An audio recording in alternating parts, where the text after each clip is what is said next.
যুক্তরাজ্যের ক্ষমতাসীন লেবার পার্টির মন্ত্রী টিউলিপ সিদ্দিকী লন্ডনের হ্যাম্পশায়ারের যে ফ্ল্যাটে থাকতেন সেটিও তার খালা বাংলাদেশের ক্ষমতাচ্যুত প্রধানমন্ত্রী শেখ হাসিনার এক মিত্র উপহার দিয়েছিলেন বলে জানিয়েছেন যুক্তরাজ্যের সংবাদপত্র the Sunday Times. Moin Gani নামে বাংলাদেশি এক আইনজীবী, যিনি শেখ হাসিনা সরকারের পক্ষে মামলা লড়েছেন, 2009 সালে ফিনসলে রোডের সম্পত্তিটি টিউলিপের ছোট বোন আজমিনার কাছে হস্তান্তর করেন।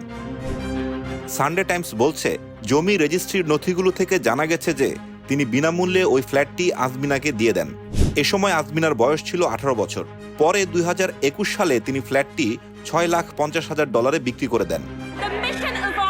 ওয়ার্কিং মেন্স কলেজের পরিচালক এবং 2012 থেকে 14 সালের মধ্যে বিভিন্ন অলাভজনক সংস্থার ট্রাস্টি থাকাকালে অফিসিয়াল নথিতে এই সম্পত্তিকে ঠিকানা হিসাবে ব্যবহার করেছিলেন 42 বছর বয়সী টিউলিপ।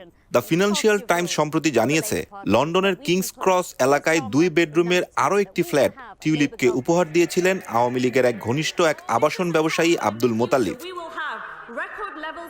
টিউলিপের মুখপাত্র সানডে টাইমসকে বলেছেন, টিউলিপ কিছুদিন তার বোনের সম্পত্তিতে থাকতেন। এ ধরনের ব্যবস্থা পরিবারের মধ্যে সাধারণ বিষয়। তবে টিউলিপের সঙ্গে অন্যদের রাজনৈতিক কোনো সংশ্লিষ্টতা নেই।